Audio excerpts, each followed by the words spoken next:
Assalamualaikum warahmatullahi wabarakatuh. Hai semuanya, pada kesempatan kali ini saya akan membahas tentang netralitas ilmu pengetahuan. Jadi, netralitas ilmu pengetahuan itu sebenarnya apa sih? Nah, dalam video presentasi ini, saya akan menjelaskan dengan bahasa yang sederhana tentang arti dan pentingnya netralitas ilmu pengetahuan. Kita juga akan melihat bagaimana prinsip ini berpengaruh dalam cara kita memperoleh pengetahuan tentang dunia di sekitar kita. Yuk langsung kita mulai. Yang pertama, netralitas ilmu pengetahuan berarti bahwa ilmu pengetahuan harus tidak memihak atau terpengaruh oleh pandangan atau preferensi tertentu.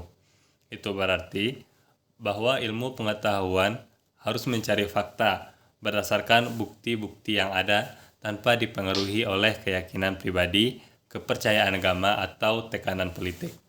Yang kedua, netralitas ilmu pengetahuan memastikan bahwa ilmu pengetahuan berdiri sendiri secara independen dan tidak memiliki agenda untuk memihak atau merugikan kelompok atau pandangan tertentu. Tujuan utama ilmu pengetahuan adalah mencari kebenaran dan memahami dunia berdasarkan fakta dan bukti empiris. Yang ketiga, netralitas ilmu pengetahuan menekankan bahwa ilmu pengetahuan harus berdasarkan fakta yang diperoleh melalui pengamatan yang akurat, pengujian yang berulang, dan pengumpulan data yang objektif. Hal ini penting agar kesimpulan ilmiah dapat diandalkan dan tidak dipengaruhi oleh preferensi atau keyakinan individu. Yang keempat, ilmuwan diharapkan untuk mengamati dan meneliti objek penelitian tanpa terpengaruh oleh preferensi pribadi atau pandangan nilai tertentu. Mereka harus menggunakan metode ilmiah yang objektif, menghindari bias penelitian, dan mencari penjelasan yang paling sesuai berdasarkan bukti yang ada. Tujuannya adalah menghasilkan pengetahuan yang objektif dan dapat dipercaya. Yang kelima, teori-teori ilmiah harus bebas dari faktor-faktor subjektif, seperti nilai dan keyakinan pribadi. Teori ini harus dapat diuji secara empiris dan diuji kebenarannya berdasarkan bukti yang ada. Jika teori ilmiah dapat dikuatkan oleh bukti empiris yang konsisten, maka teori tersebut diterima sebagai penjelasan yang berlaku secara umum tanpa memperhatikan pandangan nilai atau keyakinan individu. Yang keenam, konsep netralitas ilmu pengetahuan muncul sejak zaman Kopernikus dan Galileo Galilei, ketika terjadi konflik antara penjelasan ilmiah dan pandangan agama. Pada saat itu, mereka menentang pandangan dominan pada masa itu dengan bukti-bukti ilmiah yang mendukung penjelasan alternatif. Ini menunjukkan bagaimana ilmu pengetahuan dapat memisahkan antara pengetahuan objektif dan selanjutnya, netralitas ilmu pengetahuan juga berkontribusi pada perkembangan ilmu pengetahuan yang objektif dan berdasarkan fakta. Dengan memastikan bahwa ilmu pengetahuan tidak memihak, peneliti dapat menghasilkan pengetahuan yang lebih akurat dan dipercaya.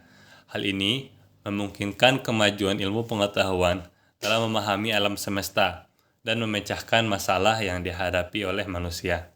Yang kedelapan, ada tantangan dan masalah terkait dengan netralitas ilmu pengetahuan, seperti prinsip-prinsip etika dalam penggunaan pengetahuan ilmiah. Misalnya, ada pertanyaan etika yang terkait dengan pengujian manusia, penggunaan data, dan pengaruh industri dalam penelitian. Namun, dengan mengakui tantangan ini, kita dapat berupaya untuk memperbaiki kelemahan dan menjaga integritas ilmu pengetahuan. Yang kesembilan, meskipun ada tantangan netralitas ilmu pengetahuan, tetap menjadi prinsip penting dalam pengembangan pengetahuan yang objektif dengan memahami dan menghargai netralitas ilmu pengetahuan. Kita dapat memastikan bahwa penelitian dan pengetahuan kita tidak dipengaruhi oleh bias dan pandangan subjektif. Ini memberikan keyakinan bahwa pengetahuan yang kita peroleh didasarkan pada fakta dan dapat digunakan untuk memahami dunia dengan lebih baik. Itulah penjelasan singkat mengenai netralitas ilmu pengetahuan. Penting bagi kita untuk menghargai dan memahami prinsip ini dalam penelitian dan pengembangan pengetahuan. Dengan netralitas ilmu pengetahuan, kita dapat memastikan bahwa pengetahuan yang kita dapat didasarkan pada fakta yang objektif tanpa dipengaruhi oleh preferensi pribadi atau pandangan tertentu. Semoga Penjelasan ini memberikan pemahaman yang lebih baik tentang pentingnya netralitas dalam ilmu pengetahuan. Terima kasih atas perhatiannya dan sampai jumpa pada kesempatan berikutnya. Saya akhiri. Assalamualaikum warahmatullahi wabarakatuh.